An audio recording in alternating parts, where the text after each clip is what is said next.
Island पे यहाँ पर एंड मॉन्स्टर्स का बहुत ही ज्यादा तबाही चल रहा था। जापान के हंटर एसोसिएशन कोरिया के साथ मिलकर यहाँ पर जेजू आइलैंड का रेड बहुत ही जल्द शुरू करने वाले थे और जिन्हों यहाँ पर डेमन कैसल के 100वें फ्लोर के बहुत ही ज्यादा करीब पहुंच चुका था। लेकिन अभी जिन्हों का सामना होने वाला था 19 फ्लोर में, जो बाकी फ्लोर से कई गुना ज्यादा ताकतवर है। जिन्हों यहाँ पर 19 फ्लोर में एंटर करता है और जैसे की एजल ने कहा था 19 फ्लोर के मॉन्स्टर्स का पहले के मुकाबले कई गुना ज्यादा ताकतवर थे। जिन्हों का इंटेलिजेंस स्टैट बढ़ाने के बाद भी जिन्हों का मैना बहुत ही तेजी से खत्म हो रहा था और देखते देखते यहाँ पर जिन्हों का 90 लेवल अप हो जाता है और इसके साथ साथ वो पहुंच जाता है 97 फ्लोर पे। जिन्हों की ताकत का ऐसा प्रदर्शन देखकर यहाँ पर एसिल बहुत ही ज्यादा चौंक जाती है। वो जिन्हों से पूछती है, वैसे सर जिन्हों, क्या सब इंसान आपके जितने ही ताकतवर होते हैं? जिन्हों यहाँ पर कहता है, मुझे सबका तो पता नहीं, लेकिन मेरी तरह मैं और 2 इंसानों को जानता हूँ। जिन्हों यहाँ पर मन मन चेयरमैन गोगन ही और चाहिन की बात सोच रहा था। पिछली बार उन दोनों का ऑरा सेंस करके जिन्हों को मालूम पड़ गया था कि वो लोग नॉर्मल इस रैंक के हंटर से कई गुना ज्यादा ताकतवर है। यहाँ तक कि हंटर गिल का लीडर चोई चोंगी, जो अल्टीमेट हंटर के नाम से जाना जाता, चाहिन उससे कई गुना ज्यादा ताकतवर है। इसका मतलब इस रैंक के हंटर के बीच में भी यहाँ पर ताकत कम ज्यादा होता रहता है, क्योंकि इस रैंक हंटर्स का मैंने यहाँ पर नापा नहीं जा सकता। तो इसी वजह से कौन ताकतवर इस रैंक का हंटर है ये बताना बहुत ही ज्यादा मुश्किल हो जाता है। पिछली बार जिन्हों चेयरमैन गो के लेवल के बराबर था, लेकिन जिन्हों की बढ़ती ताकत को देखते हुए अभी जिन्हों चेयरमैन गो से कई गुना ज्यादा ताकतवर हो चुका था। जिन्हों इसके बाद एसिल को कहता है,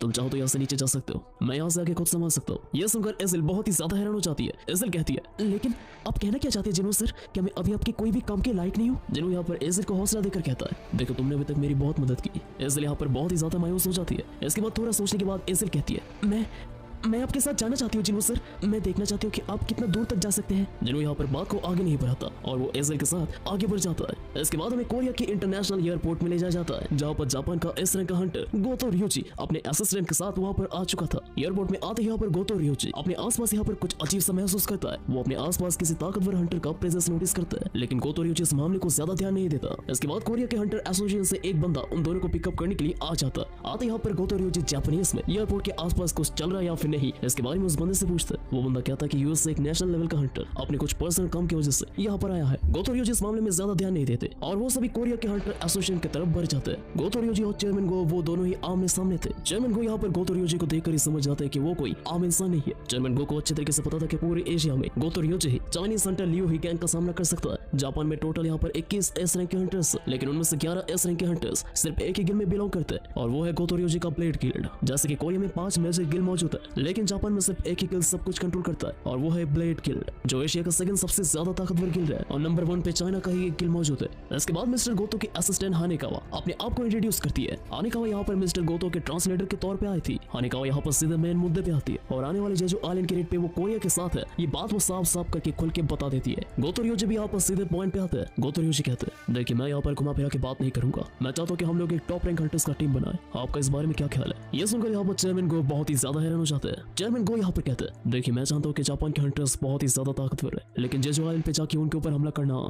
ये बहुत ही ज्यादा खतरनाक हो सकता है। गोतो रियोजी ये सुनकर कहता है, आपको इस बारे में चिंता करने की कोई जरूरत नहीं है, हम लोगों ने पहले एक प्लान तैयार करके रखा है। इसके बताने के बाद चेयरमैन गो को कुछ डॉक्यूमेंट्स देती है। गोतो रियोजी यहाँ पर डॉक्यूमेंट्स की सारी चीजें यहाँ पर एक के बाद एक समझाने लगते हैं। डॉक्यूमेंट्स के हिसाब से हर एक एंट मॉन्स्टर एक हाई रैंकिंग हंटर के समान थे, लेकिन उनका सबसे बड़ा कमजोरी है उनका कम उम्र। जो नॉर्मल एंट मॉन्स्टर्स है वो 1 साल से ज्यादा नहीं जी पाते, यानी कि अगर उन लोगों ने सिर्फ एंट मॉन्स्टर्स की रानी को मार दिया तो 1 साल में सारे के सारे एंट मॉन्स्टर्स ऑटोमेटिकली मर जाएंगे। चेयरमैन यहाँ पर बहुत ही ज्यादा हैरान हो जाते, लेकिन इसके बाद चेयरमैन पूछते हैं, वैसे आपका आइडिया तो काफी अच्छा है, लेकिन आपको अच्छी तरीके से पता ही होगा कि एंट मॉन्स्टर अपनी रानी के लिए कुछ भी कर सकता है। गोतो रियोजी इसके बाद कहता है, आपने बिल्कुल सही कहा, हमें रानी तक पहुंचने के लिए हजारों की संख्या में एंट मॉन्स्टर्स का सामना करना होगा, लेकिन वो एंट मॉन्स्टर्स अगर गुफा से बाहर निकल गए तो ये हमारे लिए बहुत ही आसान हो जाएगा। ये बात सुनते यहाँ पर किसी को डाउट होने लगता है, लेकिन इसके बाद गोतो रियोजी कहता है कि ऐसा पहले भी तीन बार हो चुका है। जब कोरिया के हंटर्स जेजू आइलैंड का इन्वेस्टिगेशन करने के लिए जेजू आइलैंड के तीर पे पहुंचे थे, तब उन एंट मॉन्स्टर्स ने गुफा छोड़ के अपने हाथों में हथियार उठा लिए थे। यह सुनकर यहाँ पर कोरिया के हंटर एसोसिएशन के बहुत सारे लोग बहुत ही ज्यादा चौंक जाते हैं। गोतो रियोजी यहाँ पर आगे कहता है कि उनको लेकर टोटल यहाँ पर 11 इस रैंक के हंटर्स इस जेजू आइलैंड के रेड पे पार्टिसिपेट करने वाले हैं। वो लोग जेजू आइलैंड के एंट मॉन्स्टर्स को डिस्ट्रैक्ट करेंगे और इस मौके का फायदा उठा के कोरिया के इस रैंक के हंटर्स को उन एंट मॉन्स्टर के कोइन का खात्मा करना होगा और एक बार कोइन को मारने के बाद साउथ कोरिया के हंटर्स को जल्द से जल्द यहाँ पर हेलीकॉप्टर से रिट्रीट करवा दिया जाएगा। चेयरमैन गो को यहाँ पर यह प्रपोजल पसंद तो आता है, लेकिन इसके पीछे गोतो रियोजी का मोटिव क्या है ये चेयरमैन गो को यहाँ पर कुछ भी समझ नहीं आता। असल में गोतो रियोजी को नेशनल लेवल हंटर का टाइटल चाहिए था, जो जापान के लिए एक बहुत ही बड़ा माइलस्टोन होता और इसके साथ साथ साउथ कोरिया के पास इतना अच्छा ऑफर ठुकराने का कोई कारण भी नहीं था, लेकिन चेयरमैन गो यहाँ पर बहुत ही ज्यादा चिंतित थे। कोरिया में यहाँ पर टोटल 8 एस रैंक के हंटर्स मौजूद है, लेकिन उनमें से चेयरमैन गो बहुत ही ज्यादा बुरे हो चुके और उसके साथ साथ मिन ब्यूंग ने रिटायर ले लिया था। लेकिन इससे भी बड़ा एक सवाल था कि वो लोग क्या सच में एक एस रैंक के बॉस को हरा सकते हैं। लेकिन तभी अचानक से चेयरमैन गो संग जिनवो की बात याद करते हैं, जिसने हाल ही फिलहाल में अकेले के दम पे एक ए रैंक के डंजन को क्लियर किया था, और अगर संग जिनवो इस रेड में शामिल होता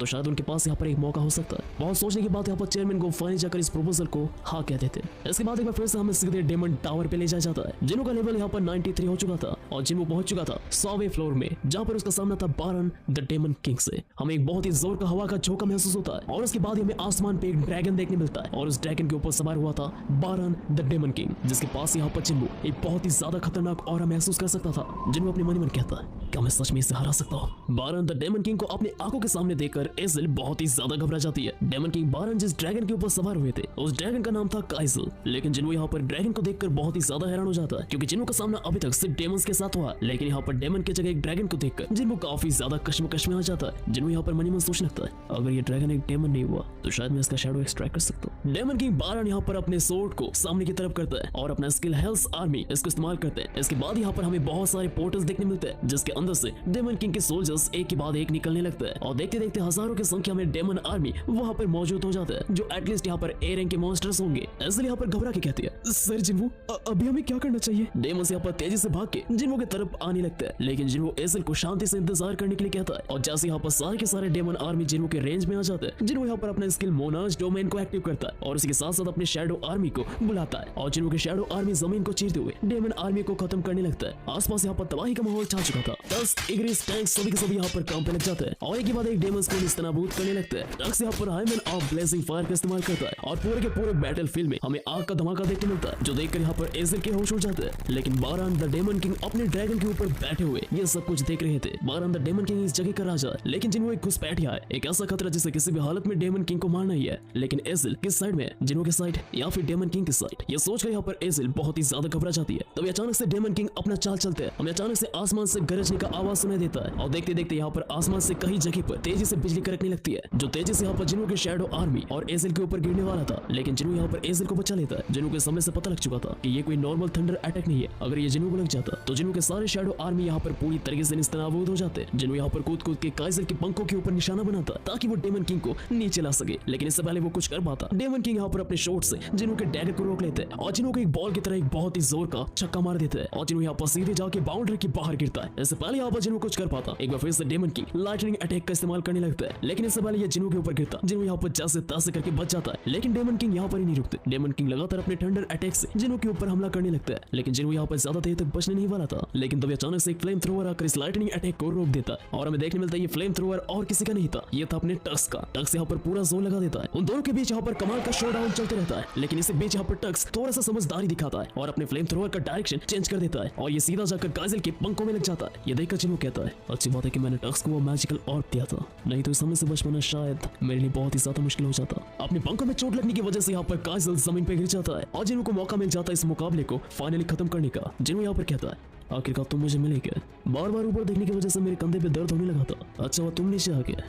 नहीं तो जिनवो के पास कुछ ऐसे स्किल्स थे जिसके लिए जिनवो को अपना मैना नहीं चाहिए था। इनमें से था कमांडर टच और shadow preservation skill. Commander touch skill जिनवो को एक फिजिकल आइटम को एक तरफ से दूसरी तरफ लाने में मदद करता है, लेकिन एक भारी चीज इधर से उधर करने से पहले उस भारी चीज का लेवल भी जिनवो के लेवल का समान होना चाहिए और उसके साथ साथ जिनवो को अपने शैडोज को प्रिजर्व और समन करने के लिए कोई भी मैना नहीं चाहिए होता है। लेकिन जिनवो के शैडोज अगर मर जाते हैं तो उन्हें रीजेट करने के लिए जिनवो को मैना की जरूरत पड़ती है और इसी वजह से जिनवो ने अपने इंटेलिजेंस स्टैट को बढ़ा के अपने मैना का अमाउंट बढ़ा लिया था। लेकिन जहाँ पर बात यहाँ पर डेमन के आर्मी की आती है, क्या एक बार डेमन आर्मी को मारने के बाद क्या उन्हें फिर से रीसमन किया जा सकता है? इसको लेकर यहाँ पर जिनवो बहुत ही ज्यादा चिंतित था और डेमन किंग अगर अपने डेमन सोल्जर्स को रीजेट करना चाहता है तो इसका मतलब जिनवो की तरह उसके मैना के ऊपर भी बहुत ही ज्यादा प्रेशर पड़ता होगा। जिनवो का मैना लेवल यहाँ पर 7270 से 3000 के नीचे गिर जाता है। लेकिन दूसरी तरफ यहाँ पर डेमन किंग अपना सोर्ड लेकर तेजी से जिनवो की तरफ आने लगता है। डेमन किंग आते यहाँ पर टक्स के ऊपर अपना थंडर रोर का इस्तेमाल करता है। टक्स भी यहाँ पर पीछे नहीं रहता। टक्स यहाँ पर एक बार फिर से अपना हाइमन ऑफ प्रोटेक्शन इस्तेमाल करता है, लेकिन एक ही झटके में यहाँ पर डेमन किंग टक्स का काम खत्म कर देता है। जिनवो का मैना यहाँ पर 2000 के नीचे गिर चुका था। एक हाई रैंकिंग शैडो सोल्जर को रीसमन करने के लिए जिन्हों को बहुत सारा मैना खर्च करना पड़ता है, लेकिन डेमन किंग के खिलाफ ये बैटल जीतने के लिए जिन्हों को उनका सहारा लेना ही था। टक्स एक बार फिर से रिचेट हो जाता है। टक्स के रिचेट होने के बाद यहाँ पर टक्स अपना हथियार लेकर यहाँ पर डेमन किंग की तरफ बढ़ने लगता है। डेमन किंग भी अपना तलवार लेकर यहाँ पर टक्स की तरफ बढ़ने लगता है। डेमन किंग अपने एक हाथ से टक्स के हथियार को पूरी तरीके से तोड़ देते हैं और अपने दूसरे हाथ के तलवार को टक्स के बिल्कुल मुंह में घुसा देते हैं और अपने सोर्ड से टक्स को बहुत ही जोर का बिजली का झटका देते हैं और टक्स का काम एक बार फिर से खत्म हो जाता है। लेकिन इसी मौके का फायदा उठाकर इग्रिस डेमन किंग बारान के पीछे से आ जाता है। इग्रिस यहाँ पर अपनी तलवार से जल्द से यहाँ पर बारान के ऊपर हमला करने जा ही रहा था, लेकिन डेमन किंग बारान एक हाथ से इग्रिस की तलवार को पकड़ लेते हैं और इग्रिस के ऊपर सीधा अपना थंडर रोर का इस्तेमाल करते हैं। इग्रिस का नाम और निशान मिट जाता है, जिनमें यहाँ पर अपना स्किल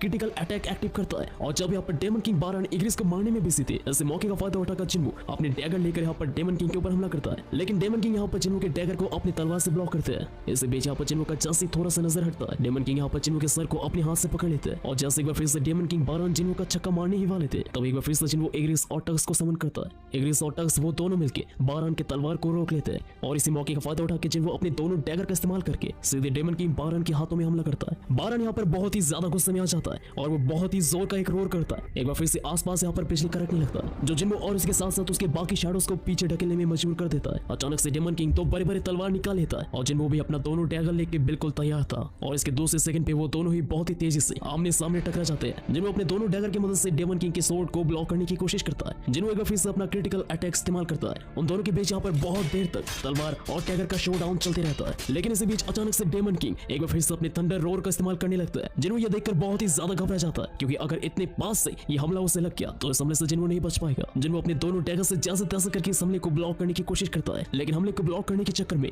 जिन्मू के हाथ से अपने दोनों डैगर गिर जाते हैं। डेमन किंग इस मौके का फायदा उठाकर जैसे जिन्मू के ऊपर हमला करने जा ही रहे थे, जिन्मू डेमन किंग के दोनों हाथों को अपने हाथों से रोक लेता है, लेकिन एक बार फिर से डेमन किंग अपना थंडर रोर इस्तेमाल करने जा ही रहे थे, लेकिन इसी बीच कहीं से एक भाला आकर डेमन किंग के सर पे लग जाता है। डेमन किंग यहाँ पर बहुत ही ज्यादा कंफ्यूज हो जाता है और इसके कुछ ही देर बाद हमें देखने मिलता है वो भाला असल में एजिल ने फेंका था। जिन्मू को यहाँ पर अपना मौका मिल जाता है। जिन्मू यहाँ पर अपना इंटेलिजेंस स्टैट इस्तेमाल करता है। अपने मैन ऑफ फ्लो को स्टेबल करने के बाद जिन्मू एक बार फिर से कमांडर टच इस्तेमाल करता है और पास में पर एक पत्थर को अपने हाथ में उठा लेता है और अपने पूरे ताकत से उस पत्थर को डेमन किंग के हाथ की तरफ थ्रो करता है। पलक झपकते यहाँ पर डेमन किंग के शरीर से उसका हाथ अलग हो जाता है, लेकिन जिन्मू यहाँ पर ही नहीं रुकता। वो पलक झपकते ही बहुत ही तेजी से डेमन किंग के बिल्कुल सर के पास पहुंच जाता है और एक ही मुक्के से जिन्मू बारान द डेमन किंग का सर धड़ से अलग कर देता है। यह देखकर एजिल यहाँ पर बहुत ही ज्यादा चौंक जाती है। इसके बाद यहाँ पर सिस्टम का नोटिफिकेशन आता है कि जिन्होंने फाइनली जाकर डेमन किंग को हरा दिया है। उसके साथ साथ यहाँ पर जिन्होंने बारान के सोल को भी एक्सट्रैक्ट कर लिया था। जिन्होंने इसके बाद एजिल को कहता है, एजिल जाओ तुम्हारे पापा से कह दो आज से रेडिश क्लैन यहाँ का नंबर 1 क्लैन होगा। ये सुनते यहाँ पर उन दोनों के चेहरे में मुस्कुराहट आ जाती है और इसके साथ साथ जिन्हों का 97th लेवल भी हो जाता है और फाइनली जाकर जिन्हों डेमन कैसल में विजय हासिल कर लेता है। And that's it for the solo leveling season 2 episode number 40.